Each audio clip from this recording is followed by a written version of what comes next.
Today I'm going to share with you what's working right now in affiliate marketing in 2024, how I took an affiliate site from 1 click per day to over 100 organic clicks per day in less than 3 months, generating thousands in affiliate sales as we speak. Then I'm going to give my honest answer to, is it too late to start affiliate marketing in 2024 based on what I see and what I see in my students? And lastly, I'm going to share my honest predictions for where I think the future of affiliate marketing is headed and how to capitalize on these trends. So we've got a ton to go over today, and I just want to make this an open discussion and just share everything that I'm seeing with the state of the affiliate marketing industry, and honestly just sharing what's working right now. So let's start with the recent Google SEO and core updates. The first thing is that it's mid-May, and the March 2024 core update has wrapped up and is complete to my knowledge. And right now, the site reputation abuse update is the one that's rolling out. And essentially, this is only going to affect the really big sites with tons of sponsored guest posts and essentially paid backlinks where they weren't really overlooking or moderating this content, and they were just basically selling backlinks so that other sites could game the site reputation. And that's the name of this update. So most people watching this probably doesn't affect you if you're not one of the top 150, 200 publishers on the web. Now, let's talk about the March 2024 core update now that the dust has settled a little bit. So the first thing I want to say is I think that the winners from the March 2024 core update are not going to be as vocal as those who were penalized. First, they don't want to draw a target on their back like those who got manual action penalties, especially the ones who were boasting about heavily using AI generated content publishing and then winning, search rankings. And then secondly, like restaurant reviews, I think that the 1-star reviews and the complaints are always the loudest. Happy customers aren't as motivated to leave a review. So let's jump into what I'm seeing. And I've actually been seeing the opposite. I've been seeing really, really great growth in most of my portfolio of sites, including my student sites after the March 2024 core update. So in this current case study, which began in mid-February, has gone from 1 click per day to over 100 organic clicks per day in Google Search Console in less than 3 months, going from around 16 index pages to just over 50. So, adding like 35 index pages since the beginning of the case study, and selling thousands in Amazon affiliate links in revenue as we speak, despite, just getting started. So things are looking pretty good for this case study, which has just started. So I'm going to share with you what I think are the most important factors for why I think this growth has happened, especially during a time of tumultuous SEO updates and you're hearing all this negativity. And I just want to share some constructive advice on how I think people can succeed during these times. So the first thing is I'm only using 2 tools for this case study. I'm using JetPage as the website platform and for where I write the content, publish the content. It just makes my life easier. I literally spend 0 hours per week worrying about maintenance, worrying about passing Core Web Vitals. Core Web Vitals is passing 100% on mobile and on desktop. I spend 0% of my time thinking about plugin updates and bugs and all these things that you deal with WordPress. Okay, so that's the first thing. That's a big lift in operational efficiency. The second thing is I'm loving keywords everywhere. So I brought up this tool maybe in the last few episodes or so. I started using it for this case study in place of Ahrefs, $99 a month, $99 a month for SEMrush as well. I do not think you need it, especially if you have a beginner site with less than, let's say, 200 to 500 pages. I would just use keywords everywhere. It starts at less than $2 per month, and I'm just getting great results only using that for my keyword research and for writing my content. And you do have to figure out how to get the most out of it. It took me about a month to really kind of get hang of the ropes. But basically, I have a 40-minute step-by-step training on how I'm currently using keywords everywhere in my affiliate starter kit and in my one-on-one mentorship program material. And yeah, I mean, it's been amazing. So if you can save $99 a month and just use keywords everywhere, that's less than $2 a month. I highly recommend it. I'm all about saving people money if they don't need to waste it. So the other thing about this is don't overcomplicate things. Beginners, they never cease to amaze me how much they overcomplicate it with how many softwares they think they need, how many tools they think they need.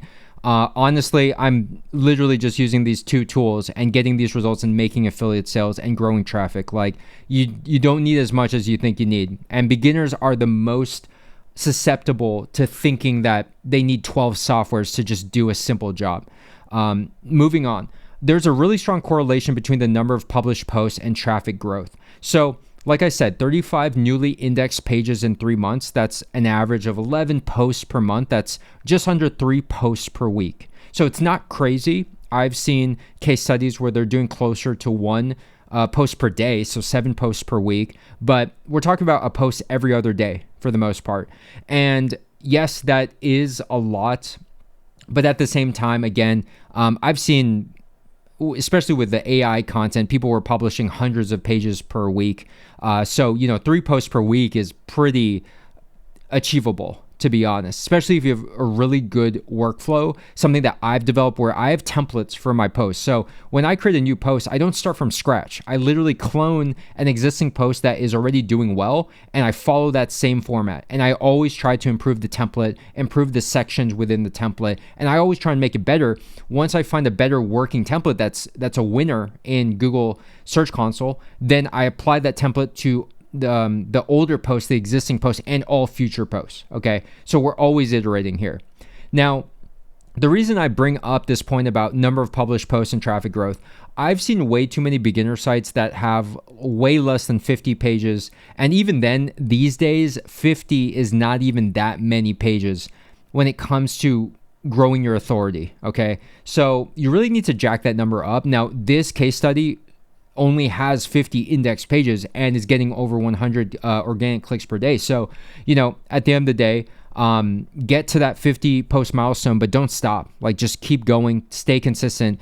If you do 3 posts every single week for a year, like we're talking hundreds of posts. I mean, that is, 150 posts. Your site's going to be in an amazing place, from the beginning of the year to the end of the year. Now, moving on. 0 AI content on this case study. And I do want to make a counterpoint to this just because it's 100% human written, because I'm seeing a lot of people say I'm using only human written content and I'm still, not seeing results, or I'm getting de-indexed or whatever. Just because it's human written doesn't mean it's automatically good quality or original. So I really do think that just because you use AI content, it's not a reason that you're going to get dinged. I think it's if it's 80% AI content, if it's thin, if it's not heavily edited, if it's not bringing something new to the table, no matter if it's AI or human written in terms of the origin, it's still not going to perform well. Okay. Now, for me personally, I'm doing no AI content just to be extra safe, and just to make sure that the content really is quality. And I just want to say, they just released the new GPT 4.0 model, and people are back to making content about AI SEO. And I'm using GPT 4.0 for creating AI content, the same AI content that got people dinged in the March 2024 core update. It's like we're going back to the well in terms of laziness and looking for shortcuts. So honestly, the way that I see it is that the hardest way, doing things by hand, doing things 100%, without AI content and not leveraging those shortcuts or those tools, that might actually be the fastest path to results, just because, again, like, you don't have to worry about, is my site going to get penalized? Is my site going to get dinged? And yeah, so moving on, what I did first is there was about 16 index pages at the start of the case study. What I did is I rewrote and I reformatted all of the old content first because it was terrible. And I think a lot of people online can relate, because I've seen questions that come up with, should I go back and redo my old content, which was heavily AI, or it was just really bad, it was really thin content, it just wasn't well thought out, and it could be improved greatly. And my advice is rewrite that stuff first. That's what I would do, and that's what I did spend a few weeks doing. and it took some time. But after that, we got to publishing around 3 posts per week. Some weeks were way more active than others. Some weeks we were able to get 6 or 7 posts, and we've had periods of like 1 to 2 weeks of no posts at all, of taking breaks, because I've just been doing this case study in my free time. So yeah, my advice here is try to be as consistent as possible. So if you can only do 1 post every week, then do 1 post every week, but don't skip like 3 months in between, okay? That's the one signal you don't want to send, especially as a new site, is inconsistency. I would rather, instead of trying to do so many posts and burn yourself out, like let's say you do 1 post per day and you burn yourself out within 2 weeks, measure yourself, pace yourself to where you can do 1 to 2 per week for a long time, okay?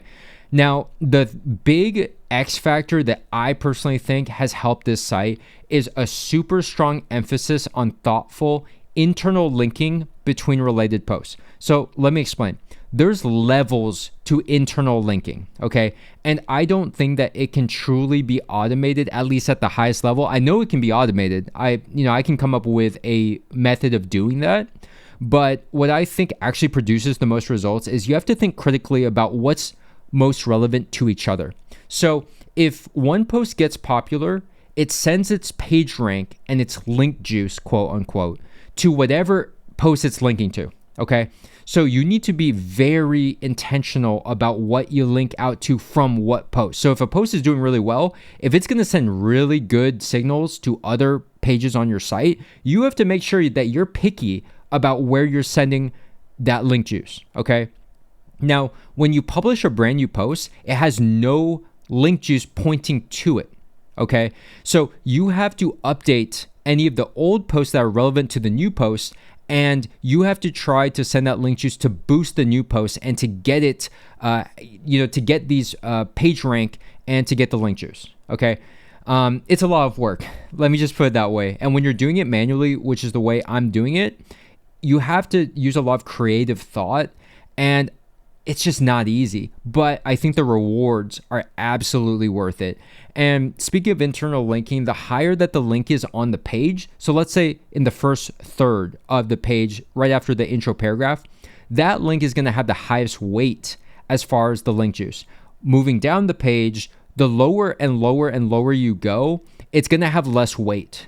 Okay, it has less priority. So that's why this is hard, because you have to think about what are the, let's say, top 3 posts relevant to this post, and what's the order of those 3 posts, and how can I do it in a way that's natural, that makes sense.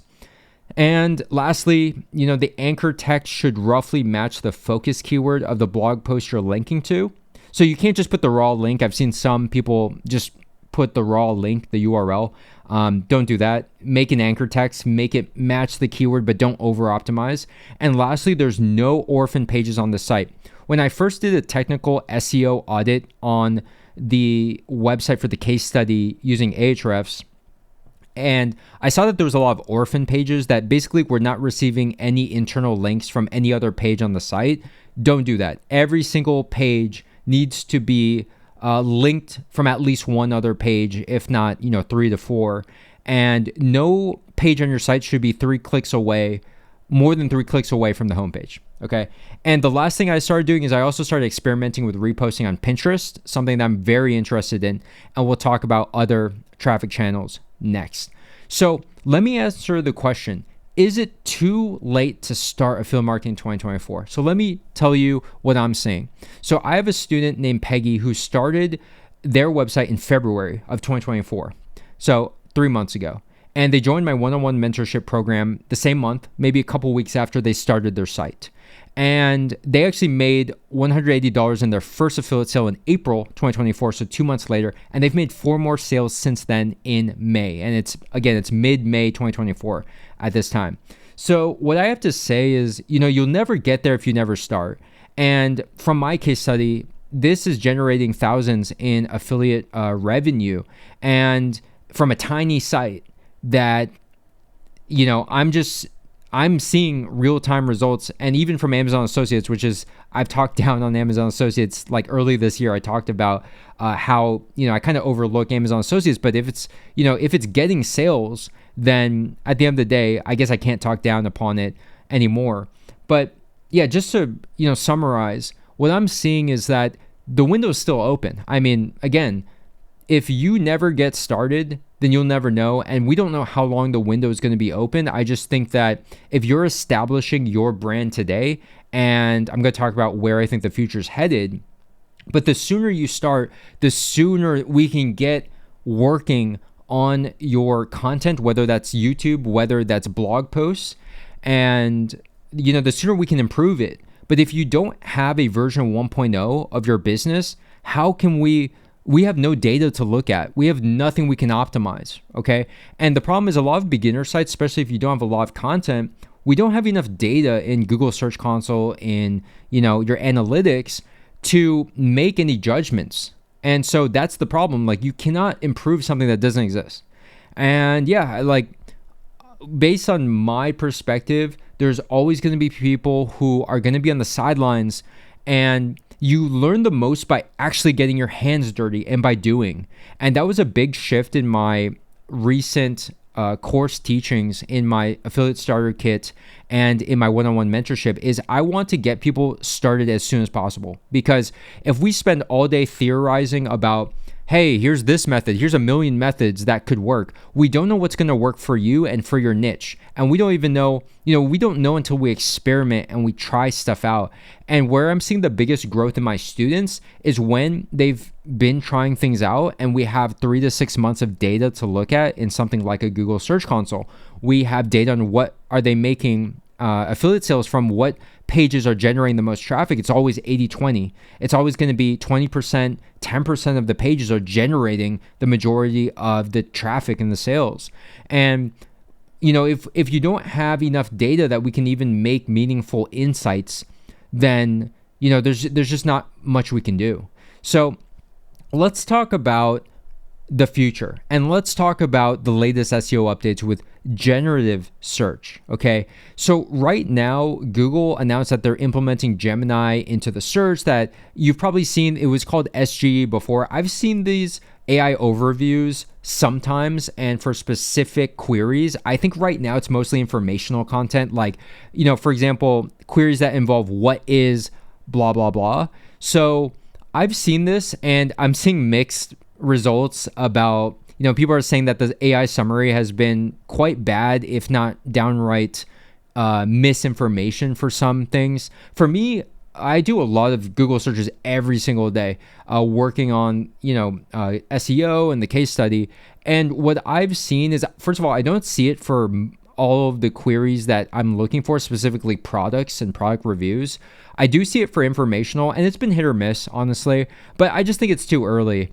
Right now, they also have Perplexity AI, which is a competitor, and OpenAI has rumors of a search engine coming soon, which they were supposed to announce in this spring update, which I was really looking forward to, but they didn't. And so, right now, it's too early to make any judgments here. And if you're someone who's been keeping up with AI like I have, it is so overwhelming that every day there's new models, new breakthroughs.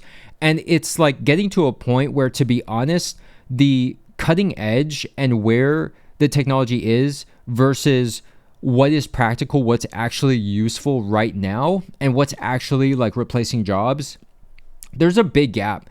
So right now, my honest advice is I would ignore the noise and I would just focus on building. Like, it's easy to get caught up in all the news headlines, and you could do that all day, every day, and not run out of content to consume. There's just too much.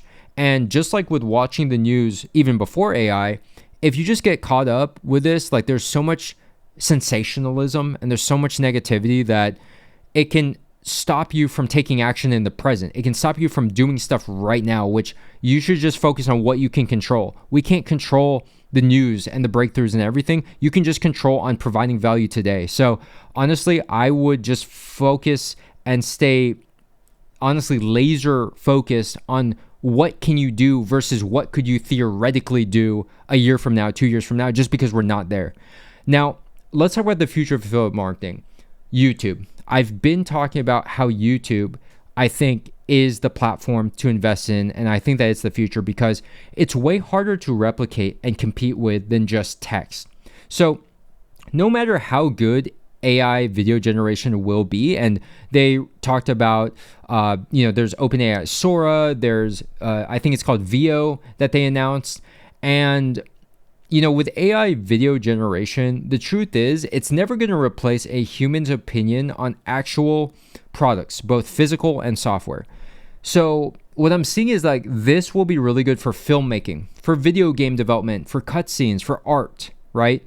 But for actual like affiliate content or just for you just want to get the opinion of another human being, their experience, it's not going to be able to do that. One, it's not human. Two, the products there are very concrete products like Beats headphones or an iPhone, for example, right?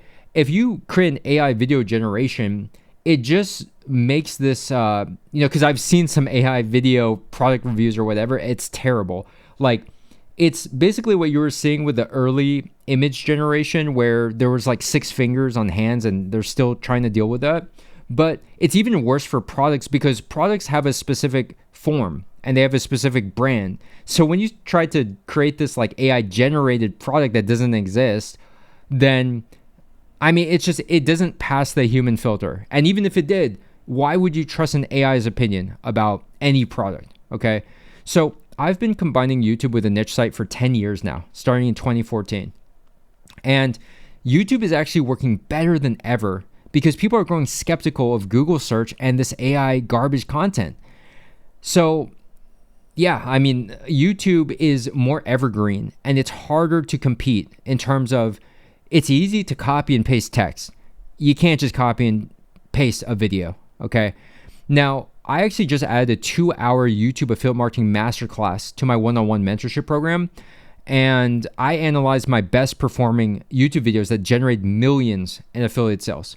And the opportunity is still there today because YouTube, the gap between bad YouTube content and good YouTube content or YouTube content that sells is still huge. The gap between, even the gap between really, really good text blog posts like content and bad text content, there's still a big gap between those.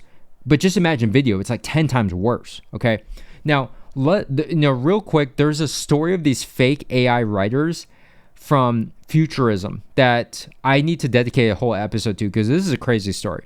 The top 150 publisher sites like Sports Illustrated, USA Today, they were using this ChatGPT powered tool to write affiliate content and reviews. Now, obviously, this is so bad because they weren't testing the products. They were just pumping out this really low quality content and they were leveraging their domain authority and their brand. And here's the thing, it worked. People were just trusting these big name publishers and they were clicking the affiliate links, they were making money. And, that just shows you that, first of all, affiliate marketing as a business model, it works because they were exploiting this so much. But they did this investigation from Futurism and they found out the exact tool they were using and training videos. And they were saying that turns out consumers, they trust these authoritative brands. And if you're willing to put these Amazon, affiliate links or whatever affiliate links, and you're willing to, rank them, people will just blindly buy what you recommend. And they were making so much money from this. Now, there's a good example of this that is not like these other ones, which is Wirecutter, because Wirecutter doesn't do this stuff, to my knowledge. Wirecutter is legit. They test every single product. I've bought so many products from Wirecutter recommendations that have been proven to just be some of the best purchases I've made. So happy, so satisfied, right? So I will continue to trust them.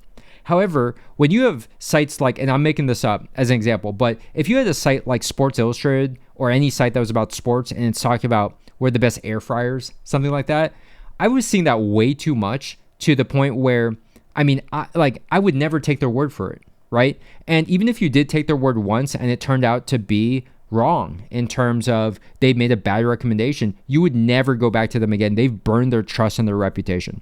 So I think that the days are numbered for where these big brands and these big sites can just blindly not test any products and just throw this out there. And as consumers grow distrustful of corporations, brands, and even to this point, Reddit, they will look to their peers and independent sources of information who they can trust. Now, before, I would actually add Reddit to my own searches. And what I'm hearing is that people are actually removing it from their search queries because companies have found a way to game Reddit because it's anonymous. So you can just pump your company's brand in all of these comments and these replies. And here's the deal. Google just reflects consumer behavior. So although it's frustrating that Reddit and Quora are higher on the search rankings, me personally, like I said, I was adding Reddit to get to my search queries to get an unbiased opinion. I was doing it myself, okay? And this has to be said.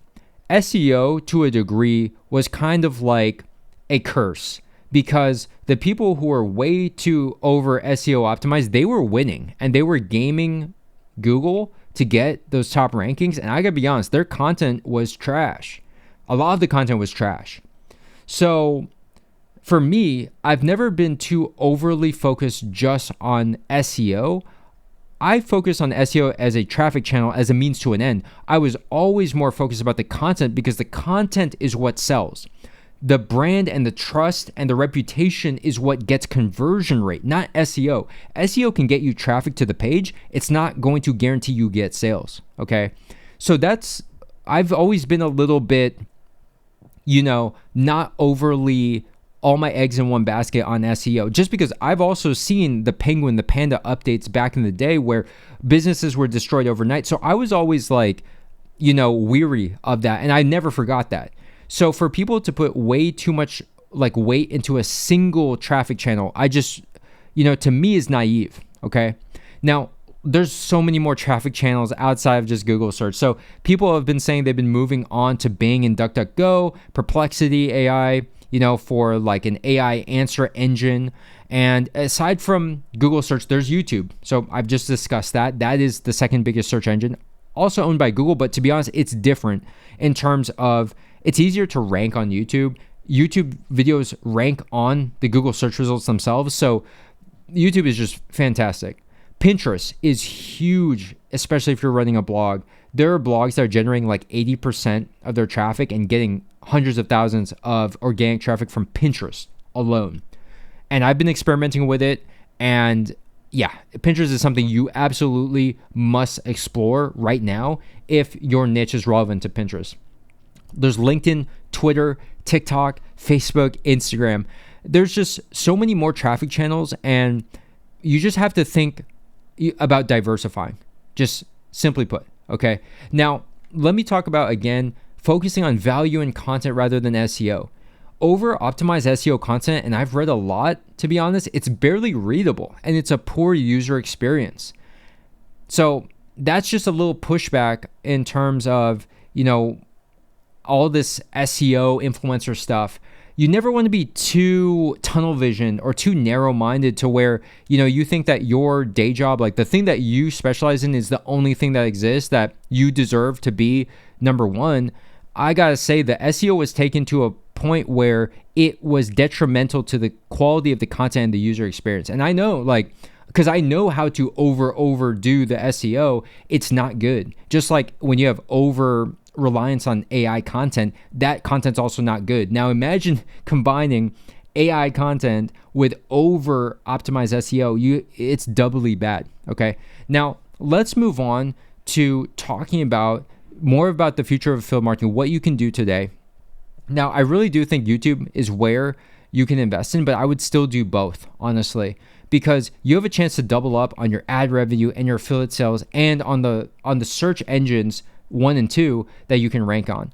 But I just want to talk quickly about the greater overall economy, because what I'm seeing on my YouTube feed and just from what I'm hearing is we're in a brutal job market. Okay. So the industry I'm familiar with is the tech job market, and tech and white collar jobs are actually down a lot because, in my opinion, I think they are expensive line items. And you can have really big savings on the payroll, okay? Payroll is typically the number one expense for a tech or software company. And so an example of a corporation that, saved $40 million per year moving to AI customer service chatbot is Klarna. So Klarna is like a buy now, pay later thing, where you can like pay it in increments, like pay for 4 months. And they were able to replace 700 customer service agents at an average salary of around $57,000 per year by my estimates. And they saved $40 million per year moving to AI customer service chatbot. That's real. And that's happening right now. Okay. So the euphoria of 2020, 2022, where, the employees had all this leverage and they were job hopping from one company to the next and getting all these pay raises, and they're just leaving companies after 6 months. That's done now. Okay. Now the companies are the ones who have the leverage, and it's the employees who are struggling to find jobs. So companies will need to get as lean as possible. And the way I see it is, in kind of a roundabout way, it might be easier to start a business than it is to almost get a job at this current rate. At the end of the day, you have two paths today. You can either do nothing, you can continue relying on a single income stream, which is your job, and most jobs are simply not safe, and that's being proven as we speak. And you have to ask, why are high salary tech workers and software engineers, why are they making YouTube videos? And why are they freelancing and doing side hustles? And why are they creating courses and starting their own businesses left and right all over YouTube? Why? Aren't these people making $200,000 a year? They have amazing cushy jobs and salaries. But the truth is, you want to diversify no matter how good your day... Oops, sorry about that. No matter how good your day job or your salary is, at the end of the day, you want to diversify, and you just want to have additional income streams so that you're protected in the case that maybe you're laid off. And honestly, the other path, other than relying on just a single income stream, is you can prepare for what's coming. So if we think what's coming is going to be hard times, recession, you need to focus on adding additional income streams. You need to focus first on reducing your expenses. I've talked about this earlier this year.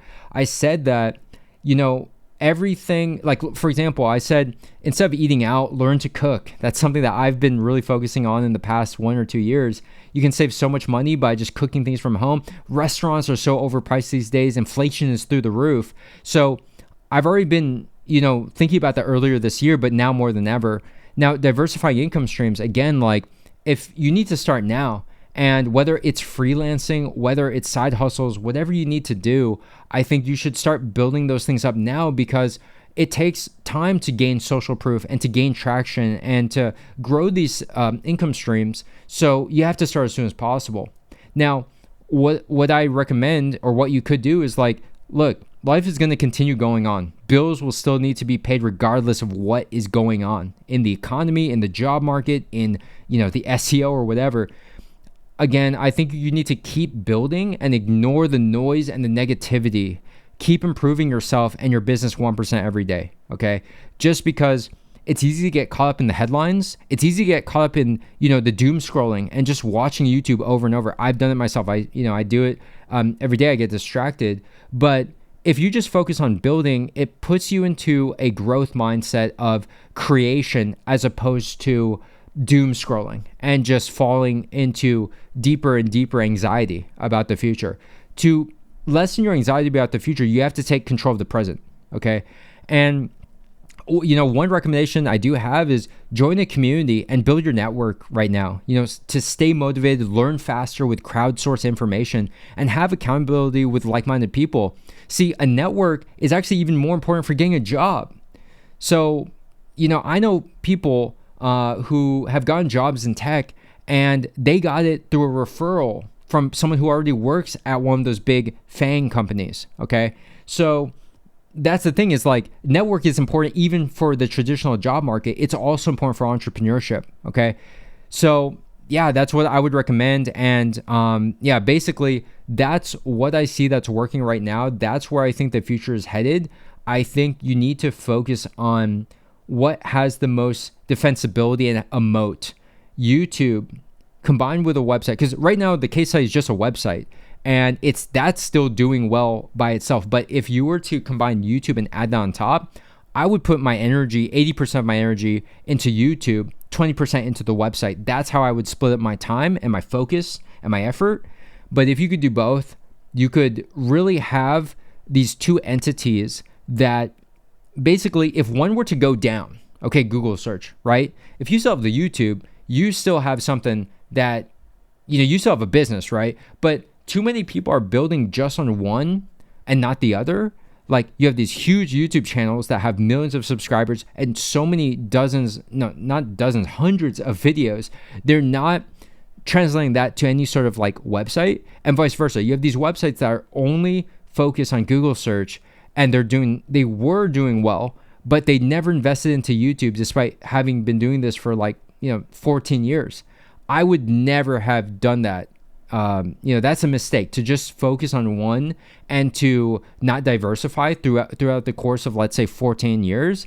Like, that's just something that to me is naive, just to be completely honest. And yeah, so at the end of the day, I really think that you need to take action. You need to start if you haven't started. And if you have started, stay consistent. Consistency is the other, tricky challenge for people who, if you get demotivated, if you're getting discouraged, you just have to be willing to invest into your business until it starts to gain that traction, that momentum.